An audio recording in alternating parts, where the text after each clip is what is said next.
All right. Just a minute. Unmute, yes. Can everybody hear me? Yes? All right.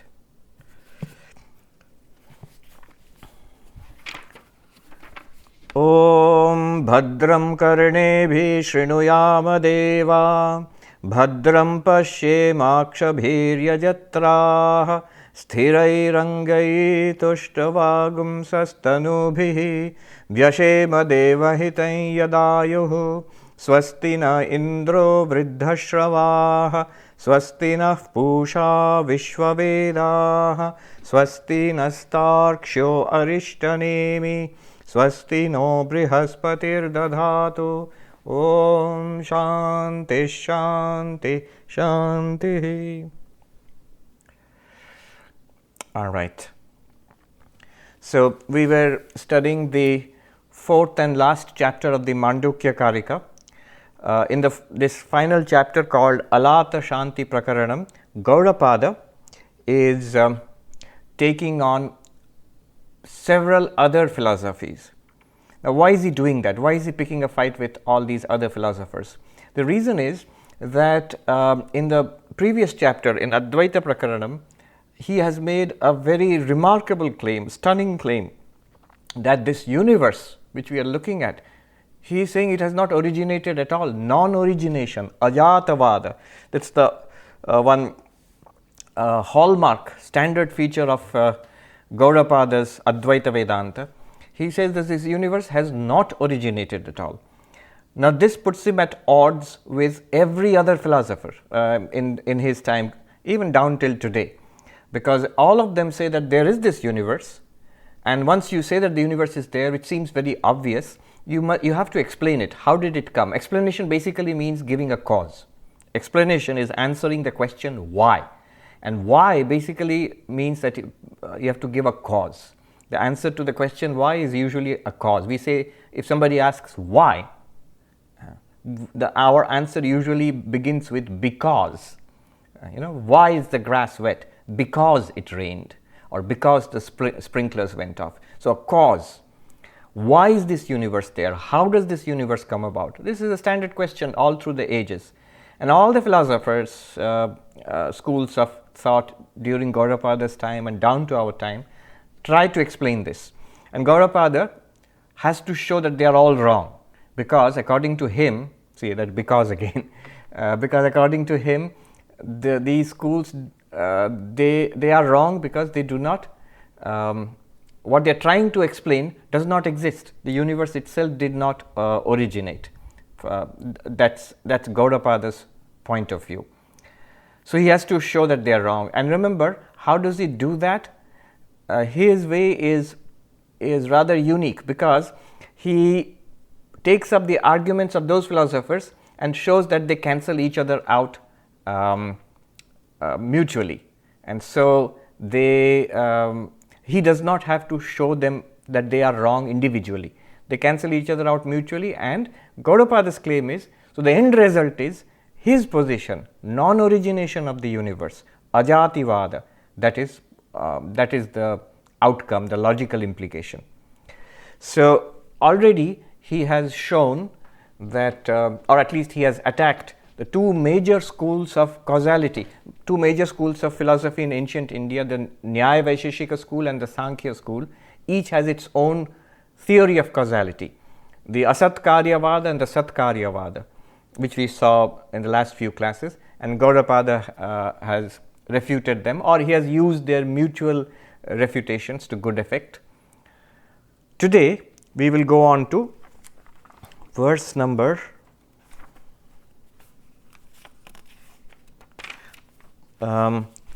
14, verse number 14 there. So from verse number 14 onwards, for about the next 10 verses or so, for the next 10 verses, Gaudapada will take up a major strand of Indian thought, karma. Karma is so central to Indian thought, not just Vedanta, but all the schools of Hindu philosophy, Nyaya, Vaisheshika, Sankhya, Yoga, Mimamsa especially, but also the non-Hindu schools, the Buddhists, all schools of Buddhism, all schools of Jainism, down to, say, for example, Sikhism, all schools of Indian thought accept karma. And Gaudapada smashes the entire idea, the rationale behind karma. He holds karma to be illogical, unreasonable, and he will proceed to show that. So, and it's shocking, because in Vedanta, you learn about karma in Vedanta. And here is Gaudapada, the Advaitin, non-dualist, who is going to show that that ultimately karma does not stand. It's illogical, unreasonable, and has to be abandoned. So this is what's going to happen now. Karma is so pervasive in Indian thought. Swami Vivekananda, when he gave a talk on the common basis of Hinduism, so one of the things he said, which is common to all schools of Hinduism, is karma, is belief in karma. Not only is it common to all the different schools of Hinduism, so much difference between the different schools of Hinduism, vast spectrum of thought, but they all hold on to this karma and reincarnation. And karma and reincarnation are closely tied together. So birth, rebirth, cycle of birth and death, all fueled by, powered by karma. And not only all across Hinduism, but also other schools of thought. For example, something like Buddhism, which is so vastly different from most schools of Hinduism. So Buddhists don't believe in God. Buddhists don't even believe in a permanent soul. But they did. All schools of Buddhism, without exception, believed in karma. They have their own theory of karma. Each of these schools has its own brand, its own flavor of the karma theory. The Jains have a very developed theory of karma. So all of them, even the Buddhists who do not believe in God, they do not believe in a permanent soul, but they hold on to karma and reincarnation. That's there. So this is what Gaudapada is going to smash in the next few verses. He's going to show that it doesn't work. Before I go into the verses, see, the verses themselves are, the Sanskrit is a little old, and Gaudapada's argument is a little, I would say it's sort of wandering all over the place.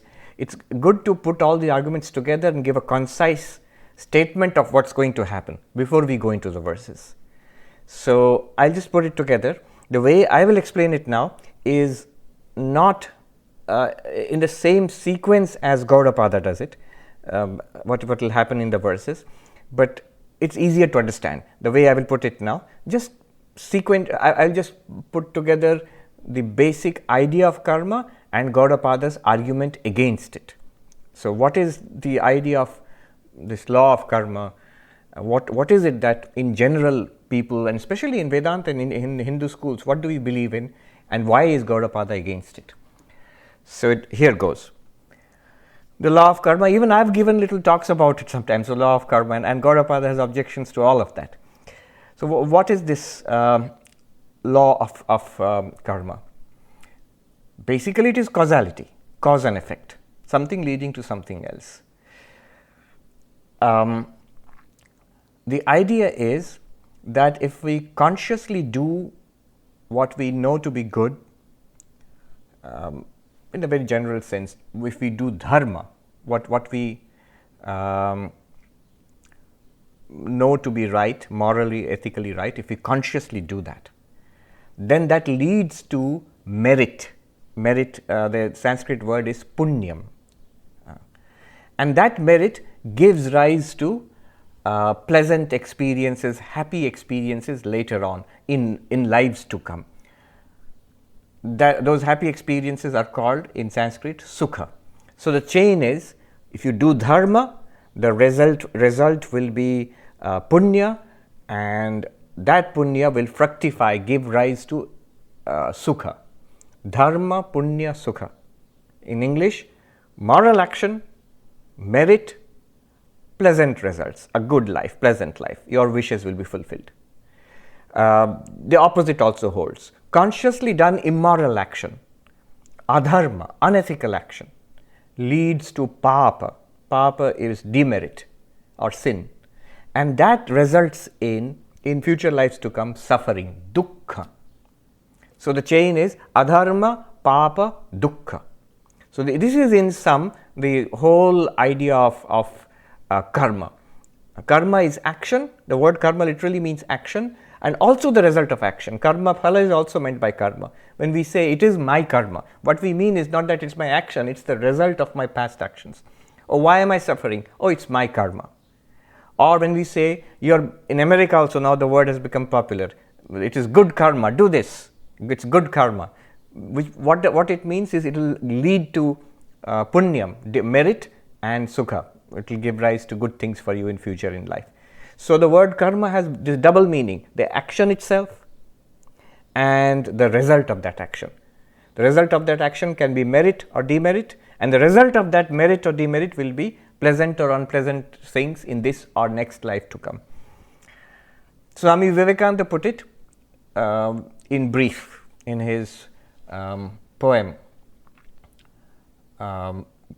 good, good, bad, bad, and none escape the law.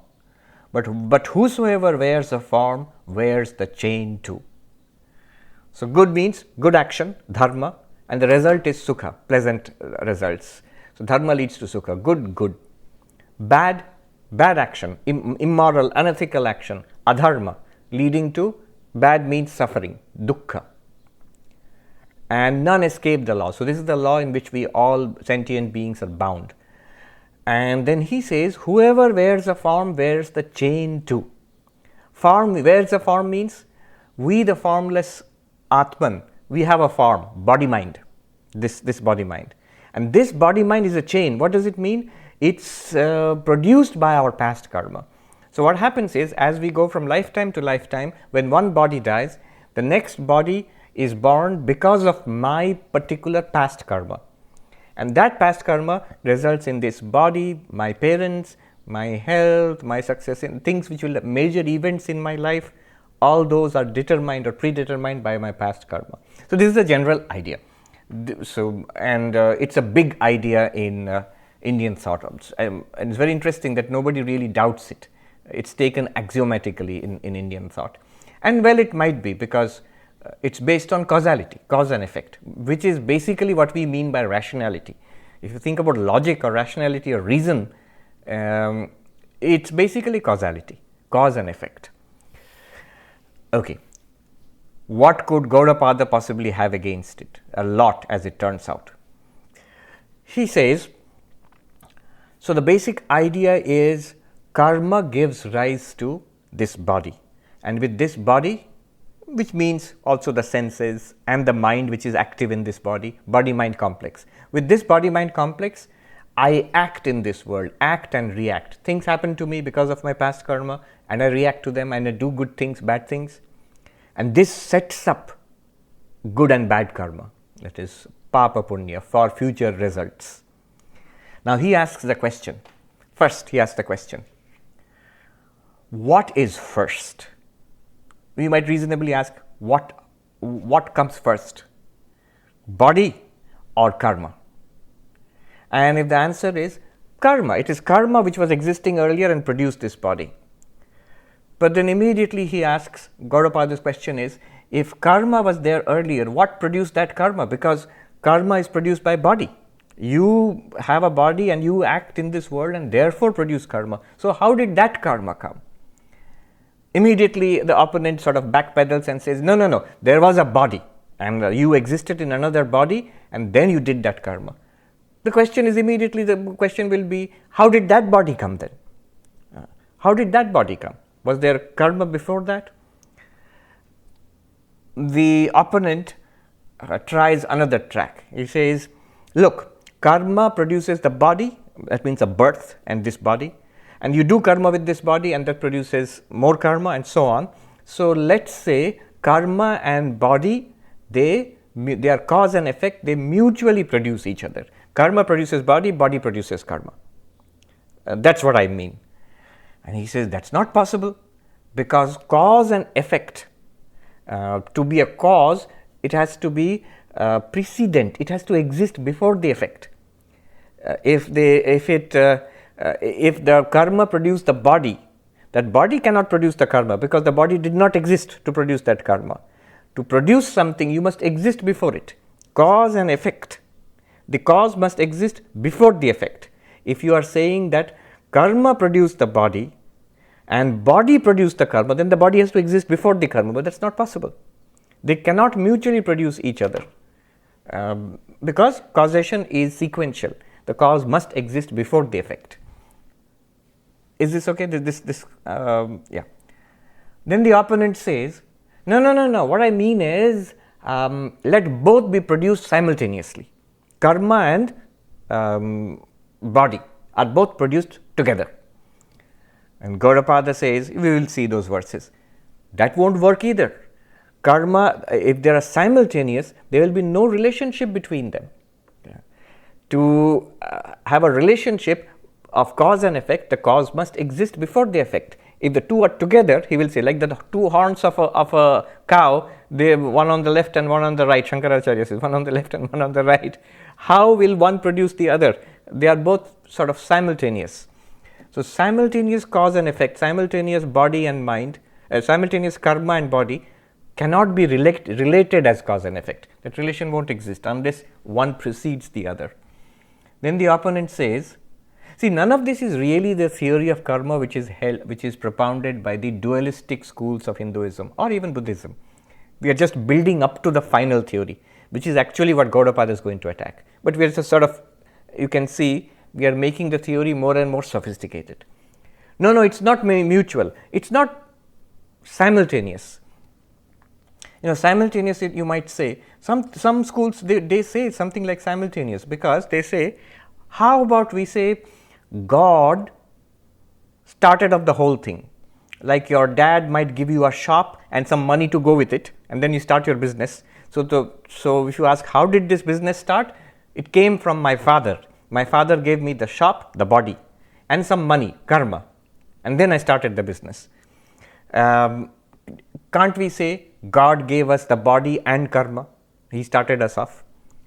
But then, if God gave us the body and karma, it means that He gave different bodies and different karma to different sentient beings.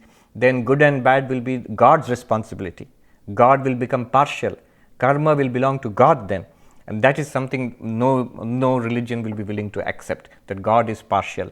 That means God becomes responsible for evil. So that will not work. It's not simultaneous.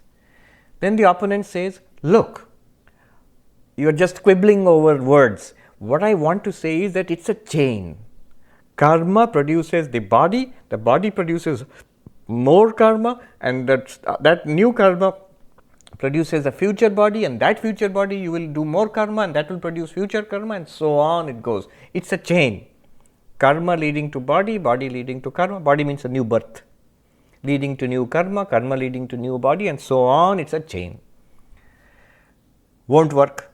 Gaudapada asks, what is at the beginning of the chain? A body or karma?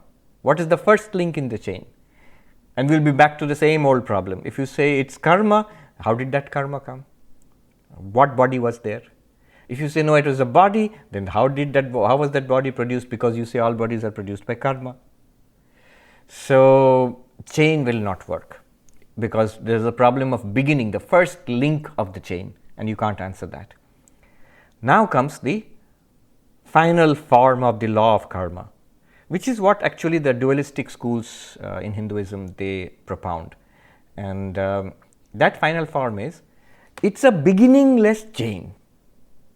It's not that karma was at the beginning or body was at the beginning, nor are they simultaneous, nor are they mutually producing each other, nor is it just a chain, but it's a beginningless chain, anadi karma pravaha.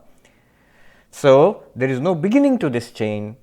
From infinite time, it was going on beginninglessly. This chain of karma is proceeding. Now, Mr. Gaudapada, do you have any problem?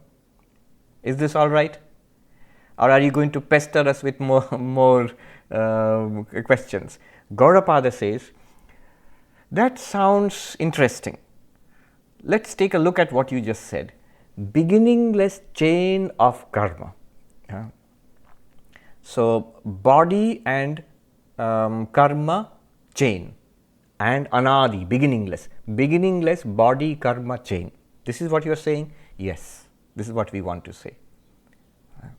And God is in charge of all of it. Some schools will say, some schools say that there is no God. But all these schools, Sankhya, Nyaya, or even the non-Hindu schools, the Jainas, the Buddhists, they all agree something like this is going on, a beginningless chain of karma. Gaudapada says, now look at the words you have used. Beginningless, anadi, body, karma, chain. Which one of these three, body, karma, chain, is beginningless? You're saying beginningless qualifies body, karma, chain. Is it a beginningless body? Impossible. Is it a beginningless karma? Impossible. Is it a beginningless chain? I said, yeah, that's what I mean. But a chain cannot exist without the body or the karma. The chain is just a concept. The links are made of karma and the body. What is beginningless there? So, this is the general attack that Gaudapada sets up on karma. What is happening here? You see, when you say this, when Gaudapada says this, we are puzzled. Doesn't Vedanta itself teach karma?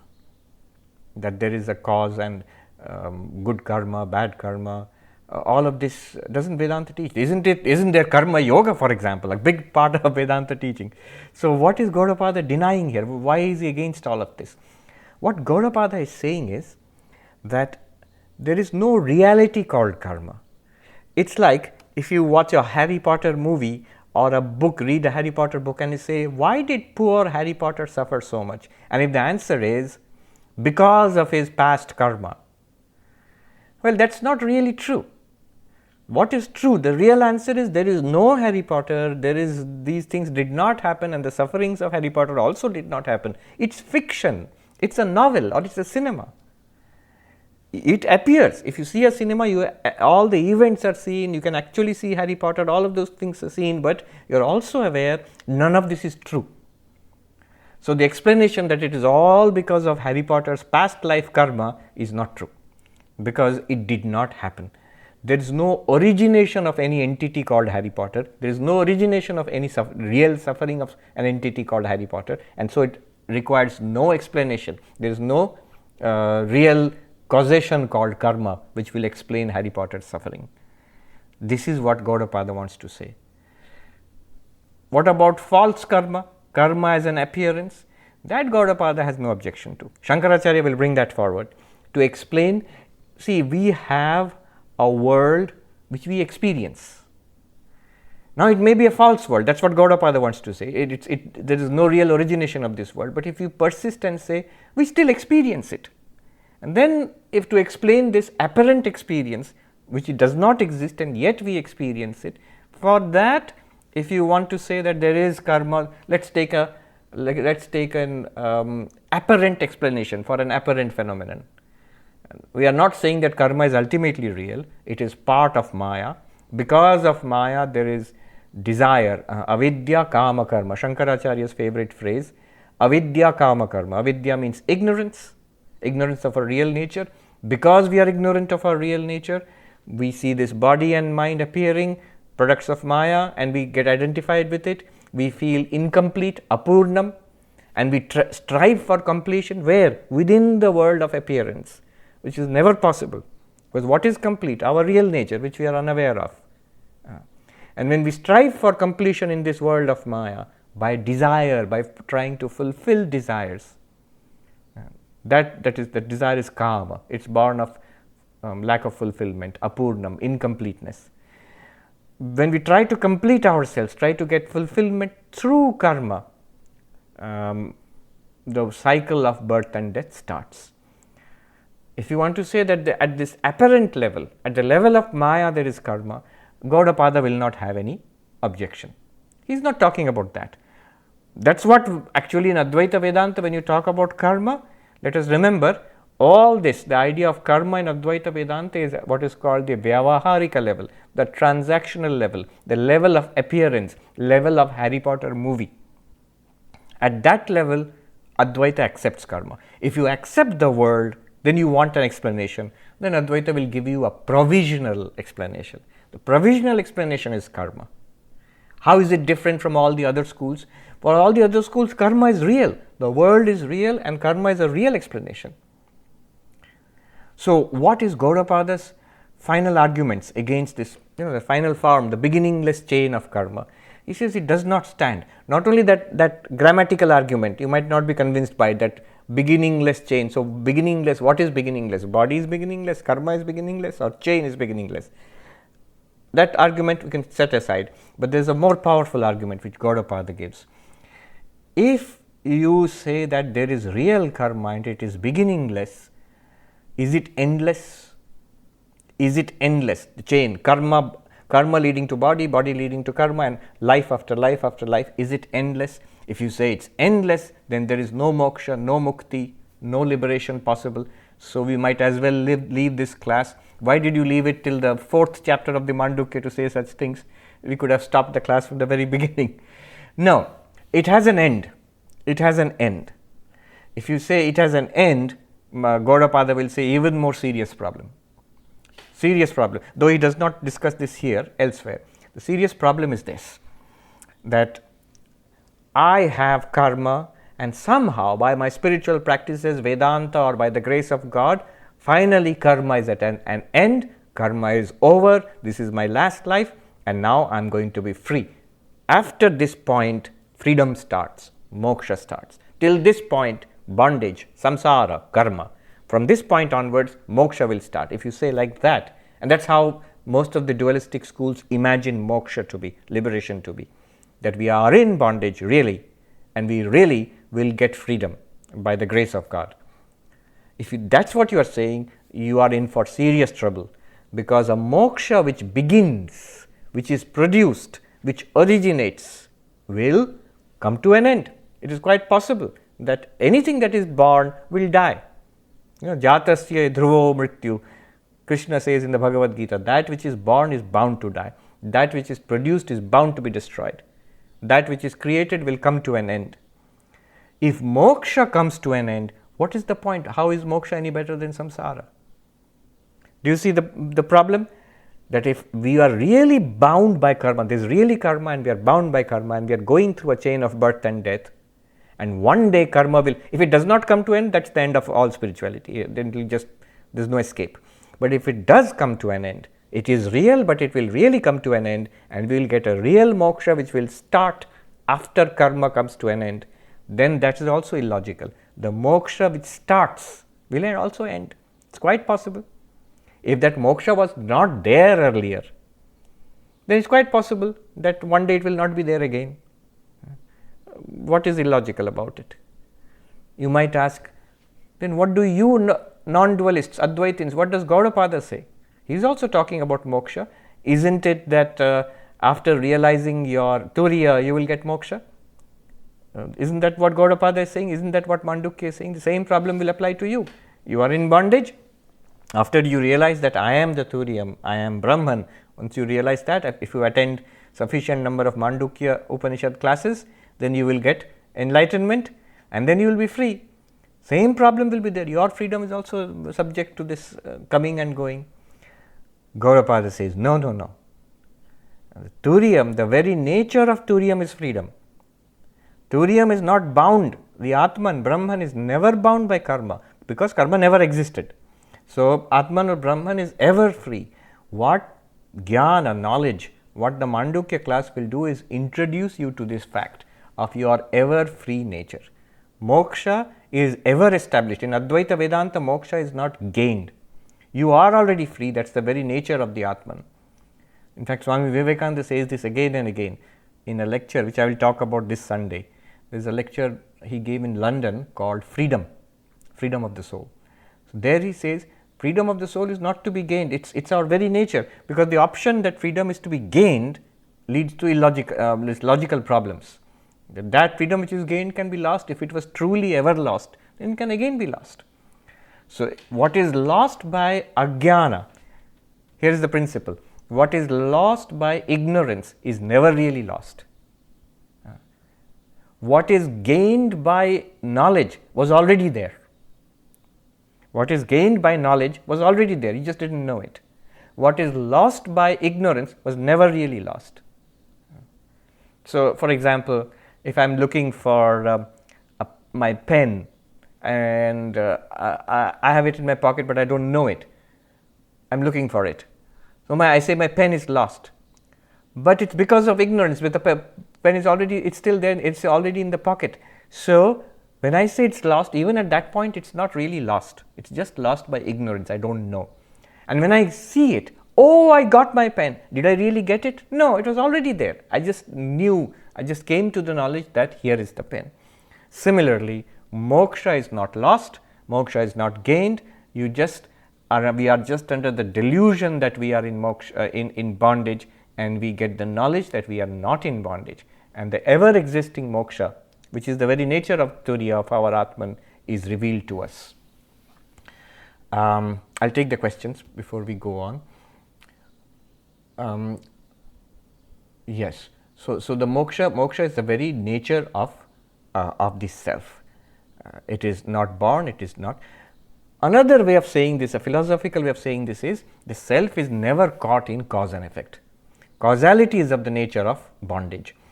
And what Gaudapada, if you see it philosophically, what he is doing is, the self is free of causality. The self is the only reality and it's free of causality. That's what he's trying to show in this chapter.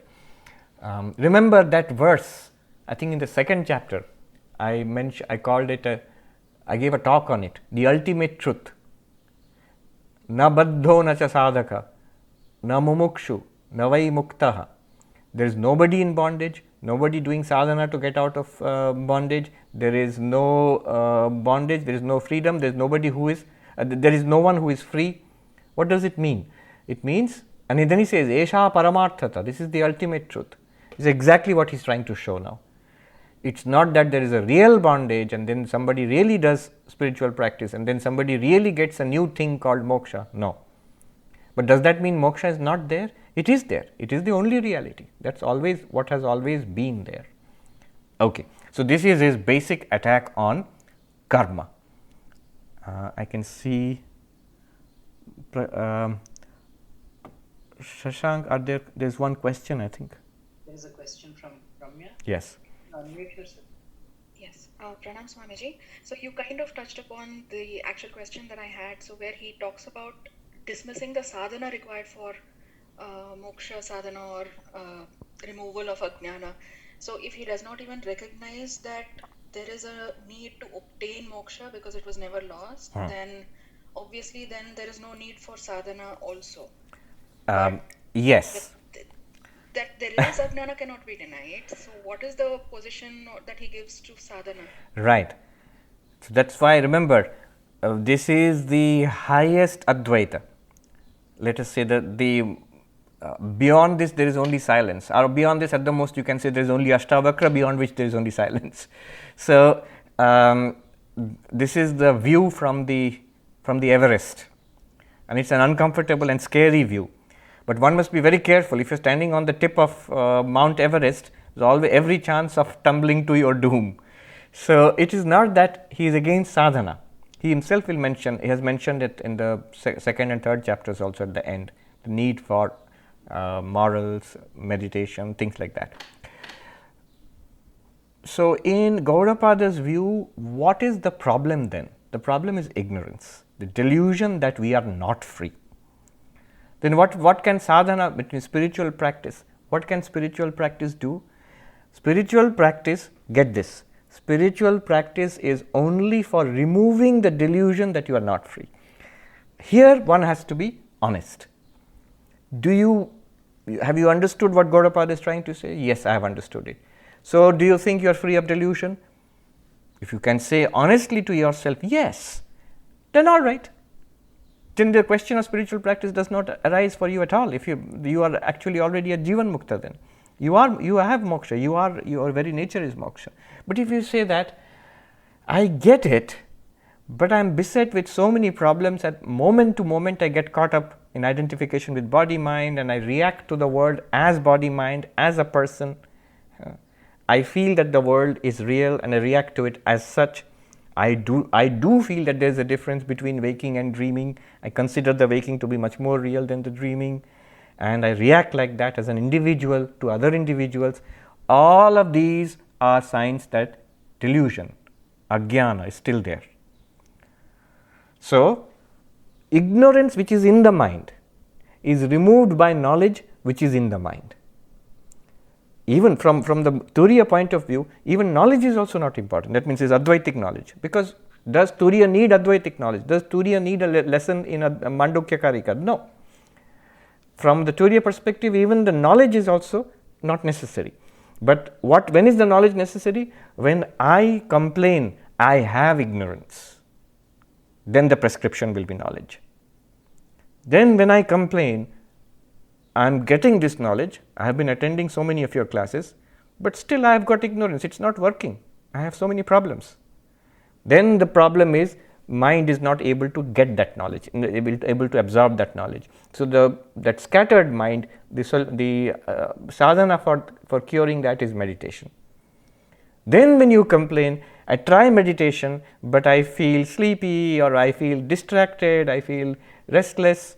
Then for that impure mind, the sadhana is karma yoga. So karma yoga purifies the impure mind. With the pure mind, when you meditate, the distractions are removed, and it's a focused and concentrated mind. With a pure and focused mind, when we take up this sadhana of jnana yoga, then the knowledge flashes. Aham brahmasmi, I am Brahman, or I am the Turiya, and it becomes absolutely clear. Ignorance is removed. All this is in the mind. All this is in the mind. Turiya has nothing to do with it. Except that, of course, it reveals all of it and gives existence to it. Once this is done, you say that, yes, I don't need sadhana. I am Brahman. What sadhana do I need? At that stage, you will be able to sing like Shankaracharya, na dharma na chartha na kamo na moksha chidananda rupaha shivoham shivoham. Look, he says, na moksha. I don't need moksha also. Because as chidananda rupa shivoham, as bliss, existence, consciousness, and of the nature of Shiva, does Shiva need moksha? No. Your very nature, because its very nature is moksha. At that level, no more sadhana is necessary. The very word sadhana is a means to attain what? Sadhyam, the goal. If you have a goal to attain, that something is remaining to be attained, then sadhana will help. What is my goal? Purity of mind. Then karma yoga is the sadhana. There is really impurity, and there will be attained purity. What is my goal? Concentration of mind, focus of mind. There is really scattered, restless mind, and there will really be a concentrated, focused mind. Now what is my goal? I want to realize that I am Turiyam. So with that mind ready for this knowledge, when I go through this, I realize I am Turiyam, and then I realize that it was always this Turiyam, this impure mind, world, concentration, all of these were part of the Maya, the delusion which I was under. It takes a long time to say these things. When it happens, it's one instant, this way or that way. But before that, the purification of mind and concentration of mind, it's a long, long process. Yeah. So it's important to get this idea of sadhana very clear. If you say, I don't want to do any sadhana anymore, the answer will be that sadhana is meant for giving you something. Are you sure that you don't want anything anymore? You don't want a pure mind, or you don't want a focused mind, you don't want enlightenment? We say, no, I want enlightenment. Then you need knowledge. Knowledge is not working. Then you need concentration. Can't focus. Then you need purity. And for all of these, sadhana is necessary. Yes. Peter felt, I see in the chat, there's an important remark from Peter. Isn't Gaudapada's refutation of karma a restatement of the early Buddhist Madhyamaka refutation? Correct. So, it's not just Gaudapada, not just Advaita Vedanta, but certain schools of Buddhism in its final development who say that karma is to be accepted at a transactional level, but at the ultimate level there is no karma. So, karma is also shunya, empty. The Madhyamaka Buddhism, which is the core philosophy of Nagarjuna and the core philosophy of Tibetan Buddhism, they also reject karma. The argument is a little different from Gaudapada's argument, but both of them unequivocally, without any ambiguity, both the Madhyamaka Buddhists and the Advaita Vedantins reject karma. Restatement of their rejection? Quite possibly, because There's no doubt that a lot of technique and conclusions were taken by Gaudapada, were absorbed by Gaudapada from the Buddhist philosophers. In fact, this is one of the things that I was studying intensely at last fall at Harvard Divinity School. So there was this course called Indo-Tibetan Madhyamaka Buddhism. So this Nagarjuna's Buddhism, Madhyamaka Buddhism, how it developed in India for nearly 800, 900 years, 1000 years. And then it went to Tibet, and then again for nearly 800 or 900 years it developed there. So this period of nearly 2000 years of literature, first in Sanskrit, then in Tibetan, all translated into incomprehensible English. So that's what we were studying there. But fascinating. And the professor has spent his entire life studying this Indo-Tibetan Madhyamaka, and he says, when you take a course there, the professors will advertise or push their courses because it's a competitive market. I mean, the students are free to take this course or not take it, take something else. So the professor said to us in the first class that Madhyamaka is, it's so great that once you start doing Madhyamaka, why would you want to do anything else at all? So he really loves that subject. But yes, it's not that all Buddhists accept karma to be real. Madhyamaka Buddhists and Tibetan Buddhists take karma to be empty at the level of ultimate truth. So they say that there are two levels of truth, paramarthikam and samritti. What in Sanskrit is, in Advaita Vedanta is called vyavaharika, transactional. There they call it relative truth, samritti satyam, the Tibetan Buddhists or the Madhyamaka Buddhists. And the ultimate truth taught by the Buddha is called paramarthika satyam. And the Buddha taught two truths. So if the ultimate truth is paramarthika satyam, whatever it is, so why not go straight there? Exactly like what Gaudapada is saying. Nagarjuna before Gaudapada, about 500 years before Gaudapada, he said, without resorting to the samritti satyam, no one attains to the paramarthika satyam. Without taking the help of the relative truth, you can never realize the ultimate truth. Samvrittim anashritya paramarthikam nadigamyate.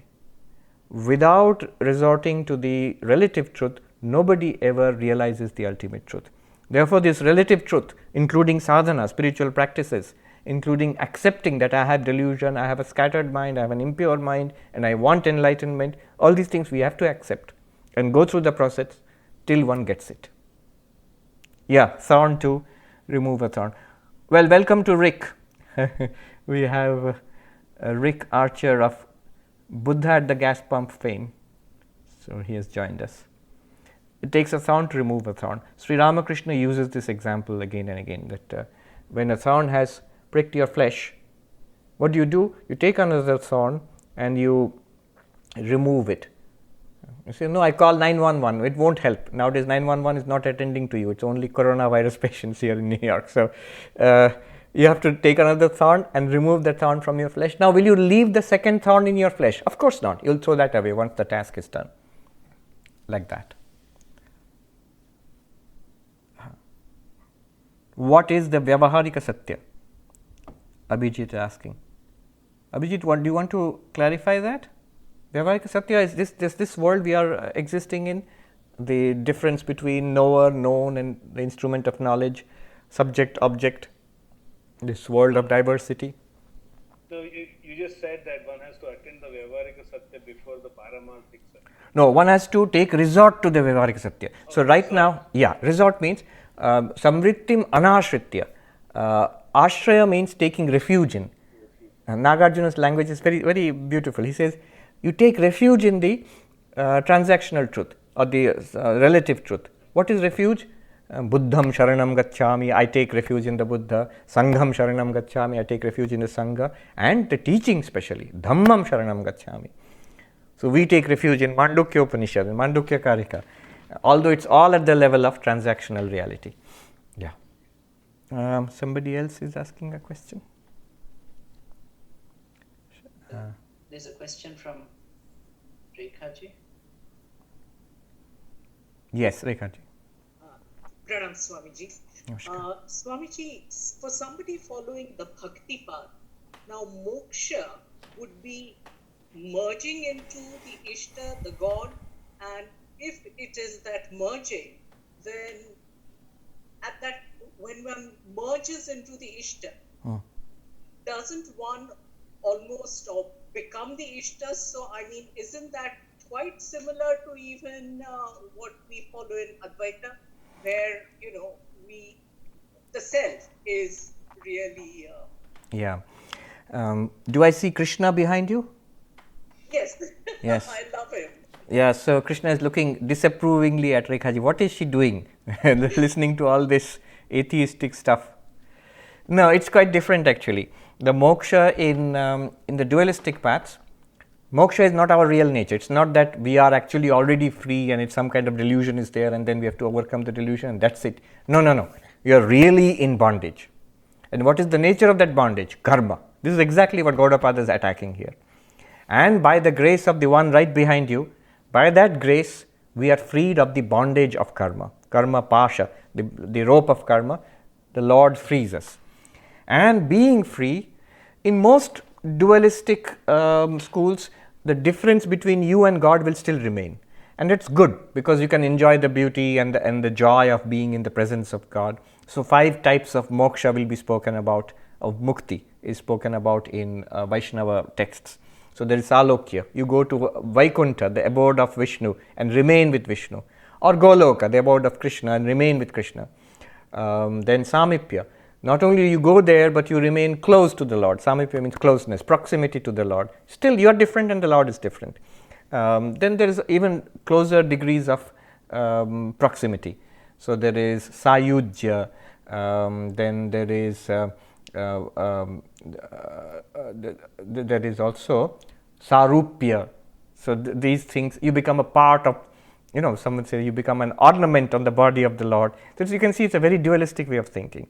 And Sayujya means like, when you, even in dualistic thought, when you say I'm one with the Lord, it's a kind of meditation. In the sense, you lose all sense of individual distinction and only the Lord remains in all the magnificence of the Lord. You just don't think about yourself at all.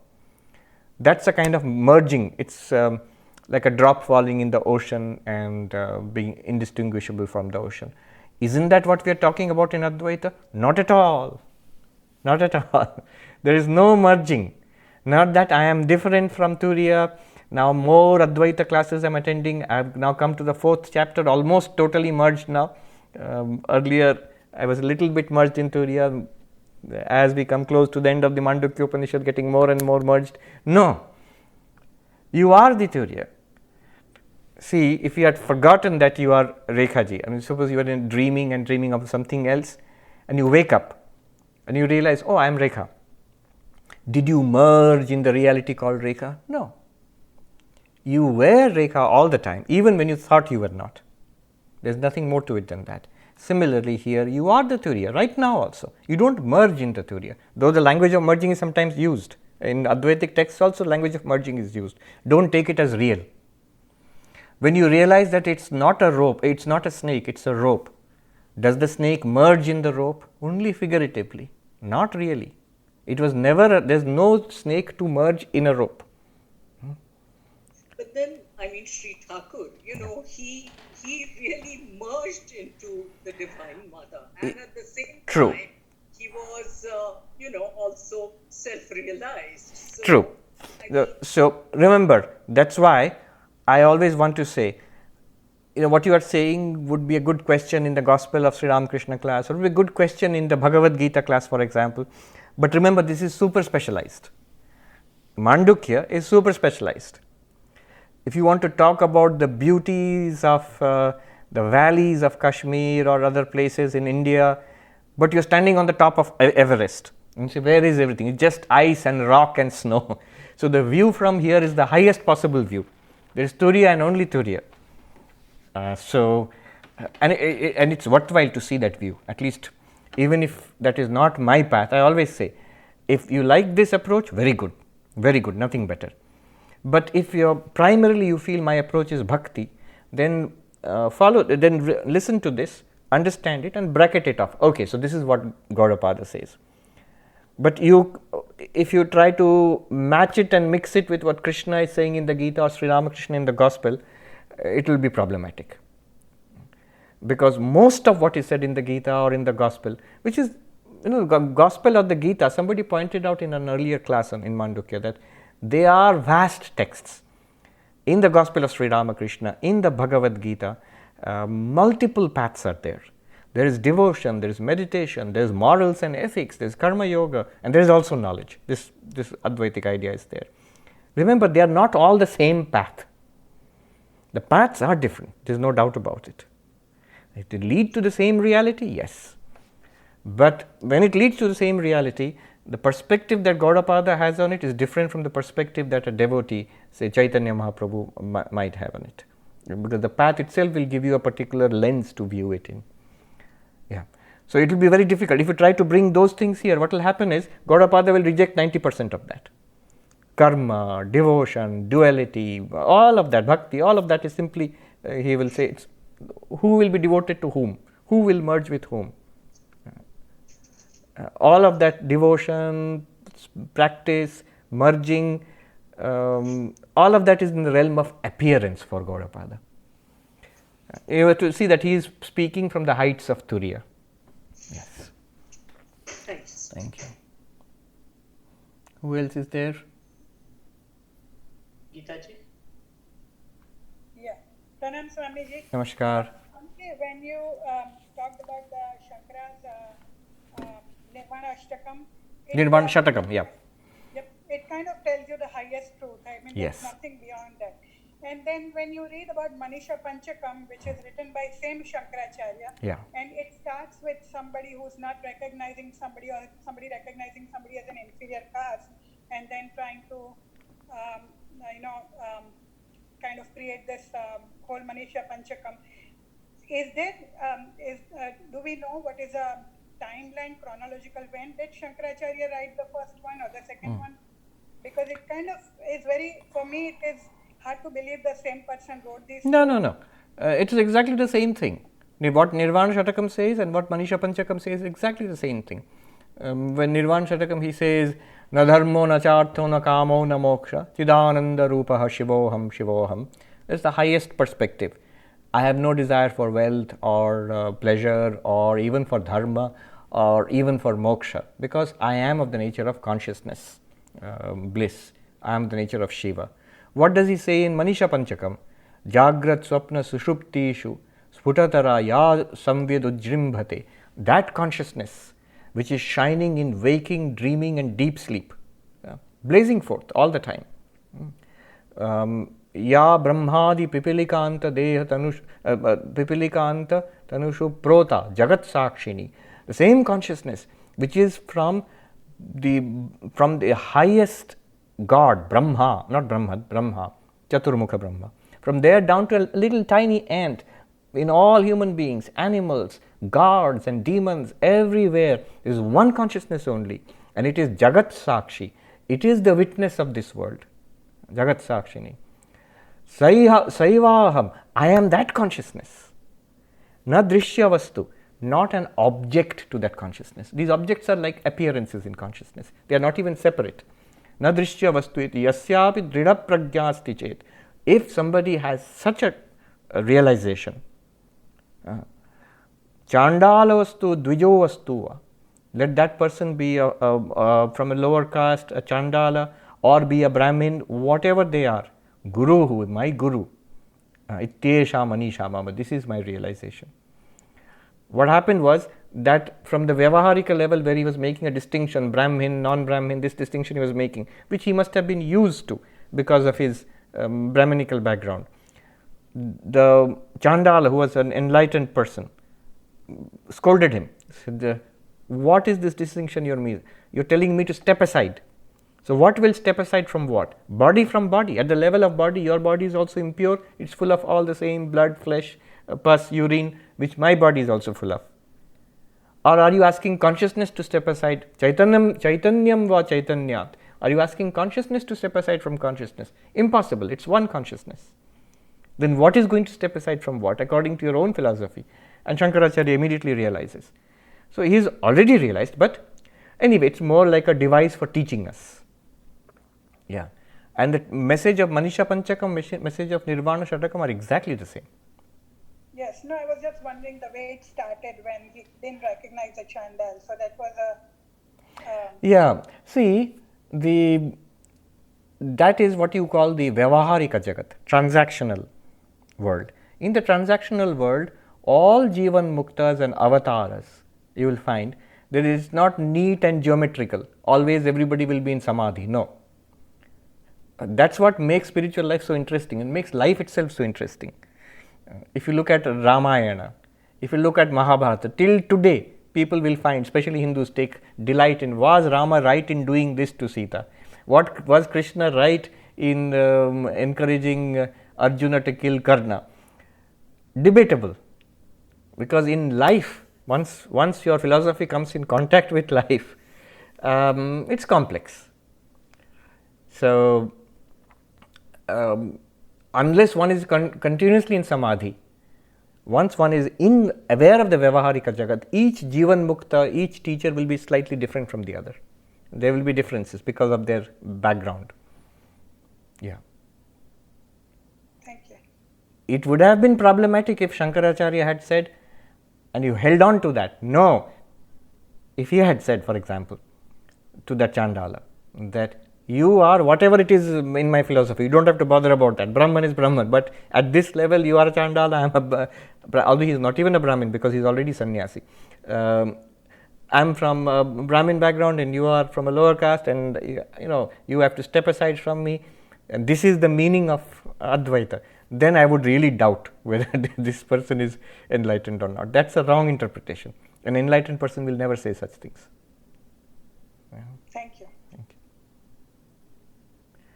All right. Let us quickly now take a look at the verses. If there are other questions, just hold on to that.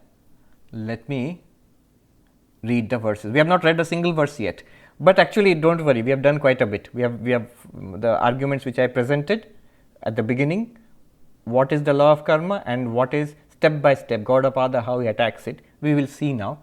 This is what he does. It's just presented in a lot of, not in an organized way. That's why I said all this at the beginning.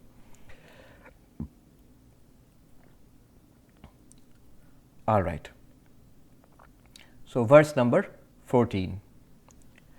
I'll just read out the verses and the translations. Hetorādiḥ phalaṃ yeṣāmādirhetuḥ phalasya hetoḥ cānādiḥ kathaṃ tairupavarṇyate. How can beginninglessness be declared for cause and effect by those philosophers according to whom the effect is the origin of the cause and the cause is the origin of the effect? So, beginningless means, remember what is being discussed here. Everybody tries to say that there is one ultimate cause of this universe, that actually there is a universe and the universe is actually originated and there is some cause of this universe. That's what different philosophers are trying to say, whether it's Nayayika or Sankhya or whoever, and Gaudapada is against that. So, he says beginninglessness means one first cause which has no beginning itself. That means cause which has no cause itself, cause without a cause, causeless cause. How can it be there for those people who say that karma gives rise to the body and body gives rise to karma? That's what is mentioned here. For whom the cause is giving rise to the effect and effect is giving rise to the cause. This is the discussion which we had at the beginning. So, what is first? Is it the karma is at the beginning, or is body at the beginning? Which is first? You cannot answer that. Then number 15. Hetorādiḥ phalaṃ yeṣāṃ ādirhetuḥ tathā janma bhavetteṣāṃ putrājjanma pituryathā. Just as a father may be born of a son, so also may birth be a possibility according to these philosophers who admit that effect is the source of the cause and cause is the source of the effect. This is that argument which came later on, that no, they mutually produce each other. He says this is ridiculous. It's Gaudapada says it's like saying, yes, father produced the son, and now you're saying son also produced the father. How is that possible? Because remember, it's not possible because the effect comes after the cause. And if the effect is to produce the cause, if the effect is also a cause, then it has to come before the cause. To produce something, you must exist before it. How can the effect produce the cause? How can the son produce the father? The son has been produced by the father, we understand. But the opposite is not possible. And he says, yet this is what happens when you talk about karma. Karma leading to body and body leading to karma. Number 16. Saṃbhave hetuphalayoreṣitavyaḥ kramastvayā yugapatsaṃbhave yasmādasaṃbandho viṣāṇavat. A sequence has to be found out by you. You have to tell us what is the sequence in the births of cause and effect. For should they originate together, there can be no causal relation as between the two horns of a cow. So remember, this was the option. If somebody said, no, they are not producing each other, just imagine they all started together. Cause and effect, everything started together. Maybe say, let's God started. I gave the example of a father gave a business to the son. The shop is also given, plus some amount of money is given, and you start off. So it could be that God gave us a body and also some karma, and you start up the business of samsara. No, that's also not possible. Then you will have to, two problems will be there. One is then God will be responsible for all the partialities and everything. Here he does not talk about God. He says if they start together, then there can be no relation of cause and effect. And after all, isn't it your own theory of karma that karma produces the body and body produces karma? This cause and effect relationship is what you are trying to tell me. And now you are saying both start together, and how is there cause and effect? Then number 17. So these are things we have discussed. Just the Sanskrit is a little archaic, so if you go through it verse by verse like this, then it becomes confusing. Number 17. phalādutpadyamānassanna te hetu prasidhyati aprasiddha kathaṃ hetu phalaṃ utpādayishyati. So if the cause has to come out of an effect, you can't recognize such a cause, because the effect cannot produce the cause. Effect did not exist before the cause. How can such a cause, which is not established as such, produce a result? So this is the illogicality of law of karma. See, when you are saying cause and effect, think in your mind karma and body. Karma and body. He is using the terms hetu. Hetu means cause, or it means karma. And phala. Phala means result. It means effect. It means body. Now he sums up what is going on. Number 18. Yadi heto phalat siddhi phala siddhischa hetutah katarat purva nishpannam yasya siddhirapekshaya. If the existence of the cause is dependent on the effect, think in this way, if the existence of karma is dependent on body, and the existence of the effect is dependent on the cause, existence of the body is dependent on the karma, then which of the two has existence earlier, with relation to which the other may emerge? So this is the same problem. You cannot have a sequence if one depends on the other, and without a sequence there is no causality. So what is the net result? Number 19, he says that you are unable to explain causality or unable to explain law of karma. Ashakti parigyanam kramakopo'tha vapuna evam hi sarvatha buddhair ajati paridipita. Your inability to answer this means it amounts to your ignorance, or else there is the falsification of the sequence asserted by you. Thus indeed is highlighted in every way the absence of origination by the learned ones. So you see what is meant by this verse. Ashakti parigyanam. Either you are unable to explain karma, as we have seen, this whole argument, at every step there is a illogicality. You are unable to explain it to our satisfaction. How does karma work? How did it start? Which is first? Which is next? What do you mean by beginninglessness? None of this you are able to explain. And if you try to explain kramakopo'tha, the word kopa means anger, krama means sequence. So it's not that the sequence is angry, it just means there is illogicality or there is inconsistency of sequence. Krama means sequence. So as was explained earlier, you cannot justify the sequence. Cause must always come before effect, and yet you cannot show that. So either you keep quiet, ashakti, you are unable to explain, in which case you are ignorant. If you open your mouth to explain it, you are falling into illogical, which is inconsistencies. You can kramakopa means inconsistency or the illogicality of sequence. So either you say something and you are in trouble, open your mouth and reveal your foolishness, or keep quiet and accept that you are unable to explain karma. Evam hi sarvatha. So in all ways, by all these buddhai, by the moment he uses these words, immediately modern scholars will jump and say, see, Buddha, he has used the word Buddha, so he must be a Buddhist. But in this case, buddhai here, Shankaracharya explains the vadibhi, by the debaters, by the philosophers. Which philosophers? Naiyayikas, Sankhyas, the various dualistic schools who talk about karma. So these are the Buddhas. So basically it might be slightly sarcastic. Here Buddha means Buddhu actually for Gaudapada. By these learned, Shankaracharya comments, panditaihi, by the great pandits, by the great scholars and debaters who have these positions on karma, they are unable to explain. So this is verse number 19. 20, let me just do that and we'll stop here and I'll take some more questions. 20 is a common sense thing, like suppose this person who's talking about karma, they make one last attempt.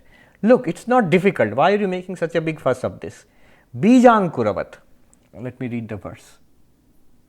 Bijankurakhya drishtanta sada sadhya samohisa nahi sadhya samohetu siddhau sadhyasya yujyate. What is known by the illustration of the seed and sprout is ever on an equal footing with the unproved major term. For an illustration that is as unproved as the major term is not applied for establishing the relationship of the major term with the minor term. Now you might think, what's going on here? It's very simple actually. It just means that the opponent comes up with this example. Look, it's all very simple. Why are you making such a big fuss? Like a seed and a sprout.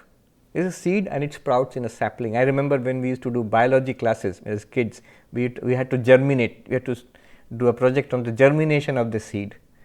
And we had to germinate a seed. I think we had to keep it in cloth, and then the sapling would come out, seedling. Then we have to take it to class and show it to the teacher and draw it and all those things. So just imagine that example. Seed produces the plant, and plant produces the seed, and then the seed produces the plant, and this goes on. This chain is there in the world. And just use that example. The world, karma is like that. Karma is like the seed, and our birth, body, mind is like the plant, and that leads to further seed, which leads to further body and mind, and this is samsara. This is what we are going through. The example of the seed and the sprout, seed and plant, is used to explain karma here. Gaudapada says, no, won't do. Why? Because all the objections which I said, sadhya sama, what sadhya means what you want to prove. What do you want to prove? Karma, law of karma. What are you using? Seed and plant example. Whatever is the problem with the law of karma which I have pointed out till now, all those problems are there with your example. Which is first, seed or plant? You can't say. The same problem. Is seed first? You can't say that. Where did the seed come from? Is plant first? You can't say. Where did the plant come from? Are seed and plant simultaneous? Impossible. Then how can seed produce the plant? See, both seed and plant are there. Then how can one produce the other? If you say the other option, mutually producing, seed produces plant, plant produces seed, that is impossible. That same seed cannot produce a plant which will produce the same seed again. Impossible, because the cause has to come before the effect. The same things which we discussed earlier. Then if you say no, it is a chain, then the same problem will come, which is at the beginning of the chain, seed or plant, what is the first link of the chain. Then you will say it is endless chain. Then endless chain, I will ask that endless, what is endless? Is the seed endless, or is the plant endless, or is the chain endless? The same doubts which I had raised about law of karma equally applies to seed and plant, because you see what I am attacking here, Gaudapada says, is not just your law of karma, its causality itself. Cause and effect itself is being attacked. Any example of cause and effect you give will have the same problems. So he says an example which has the same faults, you cannot use it to prove what you want to prove. Seed and plant example has the same fault as law of karma. Nahi sadhya samahetu siddhau sadhyasya yujyate. You cannot use it. Yes. Should we proceed, or let's just take a look at what people are thinking? Everybody getting headache, they're looking, I am seeing scowls and annoyed looks at what is going on here. All right, let's see. Is there anybody? Yes, Prabhu. Huh. Maharaj, my question is that I have two questions, but depending on the time, I'll postpone the second one. The first question that I have is, I'm trying to make a difference between appearance and creation. Now, in the case of appearance, if the rope wasn't there, the snake won't appear. Correct. Isn't rope also a upadana, karanam, or isn't some kind of a cause and effect going on because the rope is there? Yes. And so what is the real difference between appearance and creation? Yes, the real difference is reality. Is there any substantial change in reality? Gaudapada says substantial change cannot be explained. The world transforming Brahman transforming itself into the world, that cannot be explained. In fact, any kind of cause and effect, real cause and effect, cannot be explained. But that does not rule out an appearance, Maya. Now, Maya, will you say, is Maya a cause? No. Maya is also not ultimately a cause, because Maya is not real. Maya, the very word Maya means yama, that means that which is not. Ma means not. So, that which is not is Maya. In Vedanta, Maya is defined as sadasadbhyam anirvachaniyam. Not ultimately real, not totally unreal. Not ultimately real because after enlightenment, you see there is no Maya, nothing to explain. But not ultimately unreal also, because it causes it is the reason why we have all these appearances. That this world, you cannot deny that you are seeing this world. If you want why we are seeing this world, Maya. Maya is another name for ignorance. Ignorance is not causation. Ignorance is not reality. There is something, so when in the world actually a seed becomes a plant, and by mistake you see the rope as a snake, the two are not the same. In one case, we normally apply causation. There is a cause and there is an effect, something is going on. In the other case, we just say, oh, nothing happened, it's just a mistake. That's what Gaudapada wants to say. Nothing happened, it's just a mistake. Bradley, the late 19th, early 20th century philosopher in Cambridge, Cambridge, I think.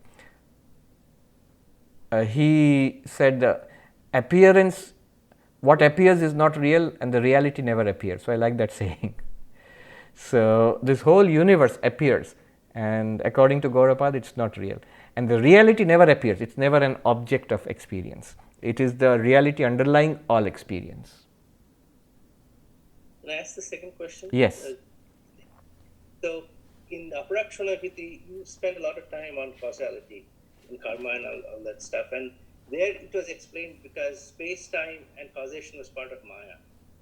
Now, we're also told that Maya's constituents are Sattva, Raja, and Tamas. Yes. So somehow, how is causality produced from Sattva, Raja, and Tamas, the three gunas? Yeah. So, Maya, because Sattva, Rajas and Tamas are constituents of Maya, remember, Gaudapada will have none of it. He is not interested. We are interested because we want to understand this world. So, one way was the Sankhyan cosmology, where Prakriti is the creator of the world and Prakriti is made of Sattva, Rajas, Tamas. So, the material of this universe is Sattva, Rajas, Tamas. And what happens is Sattva, Rajas, Tamas are ever changing constituents of Prakriti, because Prakriti is always in like what you might call an unstable equilibrium. Sometimes it goes into equilibrium and sometimes the equilibrium is disturbed.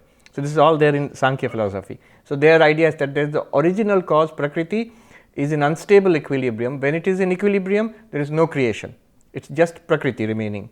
But when the equilibrium is disturbed because of the continuous change of Sattva, Rajas and Tamas, then the entirety of this universe emerges with an imbalance of Sattva, Rajas and Tamas. Some things have more Sattva, less Rajas and Tamas, and so on. This is how Prakriti becomes a cause, and according to the Sankhyans, the Prakriti is a cause. What kind of cause? They believe in Satkaryavada. The entire universe pre-existed in Prakriti and is now projected out because of the changes in Prakriti. Prakriti changes, Prakriti Parinamavada, Prakriti changes. All of that Advaita actually accepts it, except it says Prakriti is not real. It's like if you say, yes, I accept Harry Potter suffered so much and all those things happened in Harry Potter's life, all those things I accept. Only one thing is that Harry Potter and all their events are false.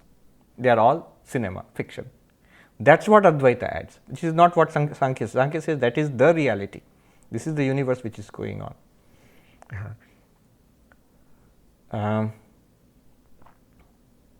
Yes. Anybody else? No. Punanji?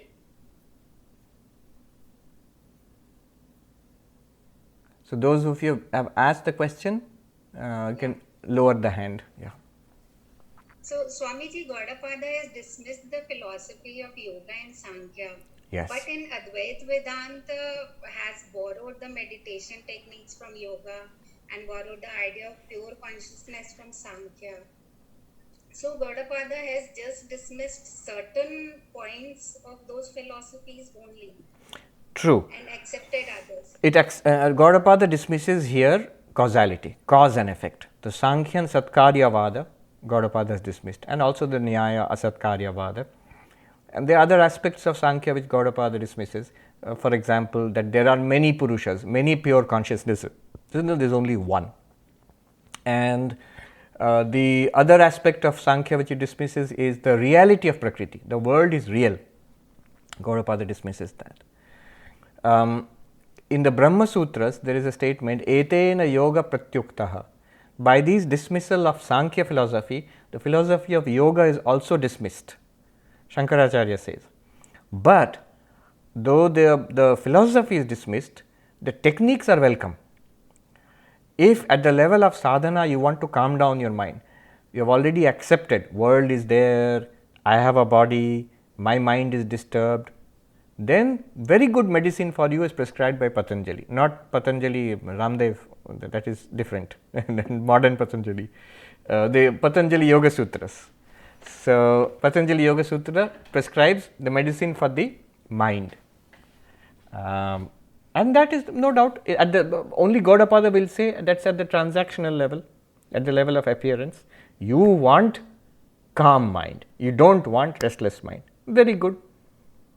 Ultimately, do you want to know what is the reality? Come to me.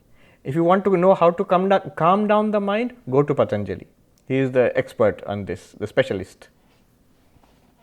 Yeah. See, these, did Girish want to ask something? Yes. Swamiji, Yeah. I just want to ask an earlier question differently because I need some clarification.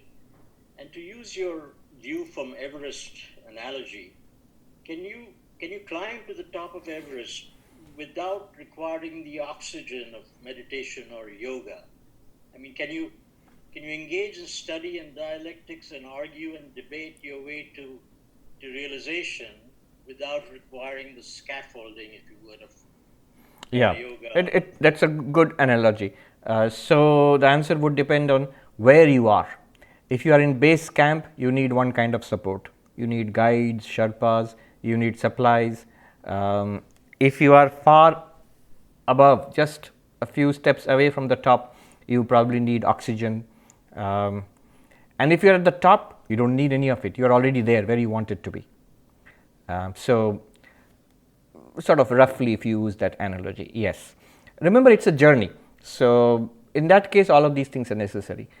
But the analogy also has its limits, because remember what Gaudapada is trying to say. Says that you are permanently at the top of Everest. This is the ultimate truth. We are trying to show you what it is ultimately. Because if you, in spiritual life or in philosophy, journey is fine, but you would like to know, you would like to have a statement of what is it that finally you are trying to say. You say this is the lower truth and you understand this, now you go a little higher, now you go light. But what is it at the final level? Tell me, as far as possible in language, logic, philosophy, you can go. Just paint for me a picture of what is it that you propound. What is your view, worldview basically. So this is Gaudapada's worldview, the view from Everest. Yeah. Thank you. Anybody else? Let me do, yes. Swamiji, you mentioned about Ashwatra, and I just wanted to understand that what does it bring in something additional to what we have been talking about now? I mentioned our understanding Ashtavakra. Ashtavakra, yes. Oh, I said that this is the view from the Everest and there is only one thing beyond this, that is Ashtavakra. Yes. And beyond Ashtavakra only silence. So now let's see what is remaining in Ashtavakra. Nothing. In Ashtavakra what you get is a statement of this truth, and that's it. Only a statement of the truth 100 times again and again and again in 18 chapters, going on and again, repeating the same thing again and again. At least in Gaudapada you get argument, though very sophisticated and subtle, you get arguments. Ashtavakra, there is no argument. Our Ashtavakra is just Siddhanta, the ultimate conclusion, stated over and over again. What's the point of that then? Why do that? That's useful for nididhyasana. Once you have learnt Vedanta, Advaita Vedanta, once you have gone through all sorts of subtle arguments, clarification, once it's very clear to you, you would like to stay there. So Ashtavakra keeps you there. It's just sort of a luminous statement and restatement of the highest truth again and again and again. There is no attempt at any argumentation, no attempt at stories, no attempt at there are many examples, but it's not trying to teach you anything. It's just pointing out your real nature continuously. Somebody called it a grand monotony. Grand monotony. But Swamiji, in that case, do you have to continuously reaffirm that, in the sense that once you are there, one doesn't sort of just stay with that knowledge? As knowledge is a notice that as Turiya you are always there. You don't have to make any effort to stay as Turiya, because that's what you already are. But it's the mind which plays tricks.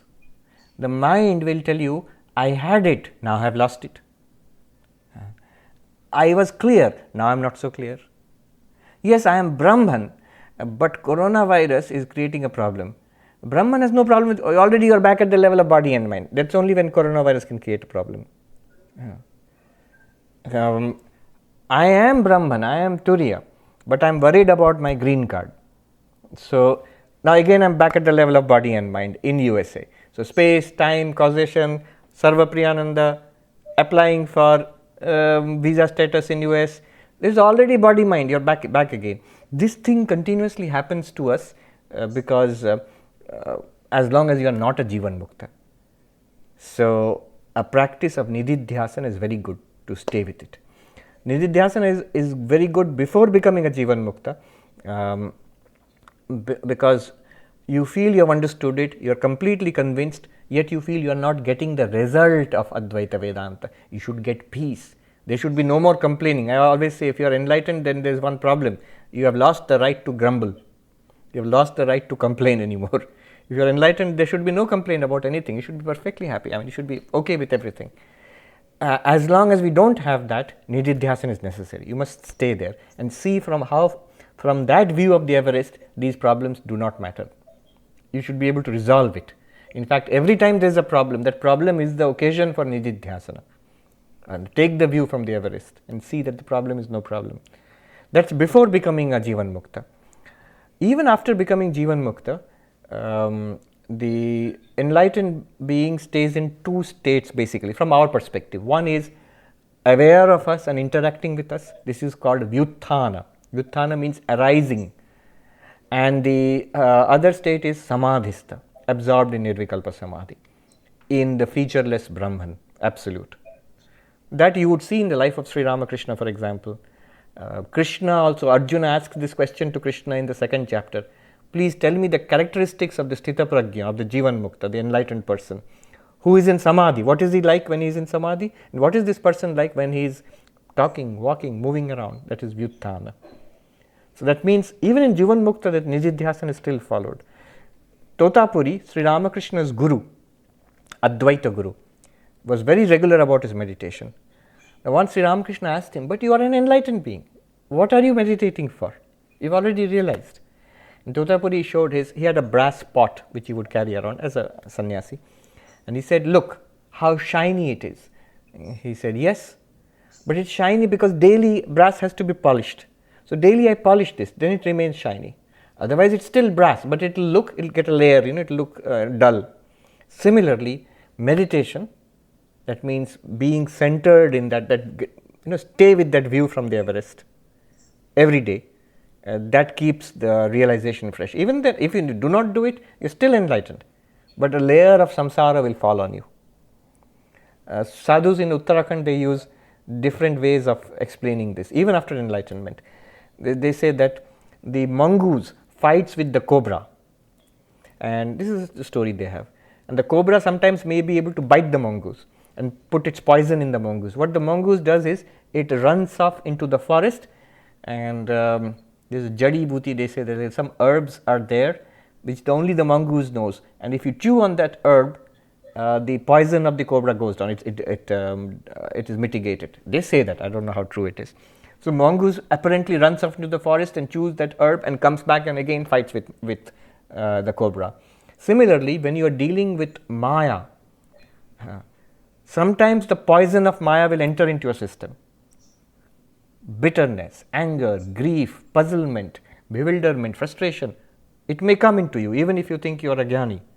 So you have to rush off and chew on the jadi bhuti, the herb of Turiya, of Brahman, that I am Brahman, take the view from the Everest, come back again, there is no problem. The problem is solved. That's one example they give. Though Sri Ramakrishna had a nice reply to that. He said, yes, but if the pot is a gold pot, you don't have to polish it every day. Yes. Thank you, Swamiji. All right then, let's end the class here. We'll take it up in the next class. I hope this is it too much or is it enjoyable? I don't know. I am having a good time, enjoying the journey with Gaudapada. Yeah, stay with it. Yeah. My idea was, let's start at the top. Mandukya Upanishad, Mandukya Karika. Let's start there, finish that. Then we will go down from the Everest and enjoy the valleys of Darjeeling and others. We will read Katha Upanishad, Mundaka Upanishad. All those will be nice, enjoyable, and you will find it, oh, it's easy. I have already read the Mandukya, so this is relaxation. So we will do those things later on after completing the Mandukya. Om Shanti Shanti Shanti Harihi Om Tat Sat Shri Ramakrishna Arpanamastu. Please stay safe, take care. Let me see all of you as we leave. Ram Krishna. Yes, all right.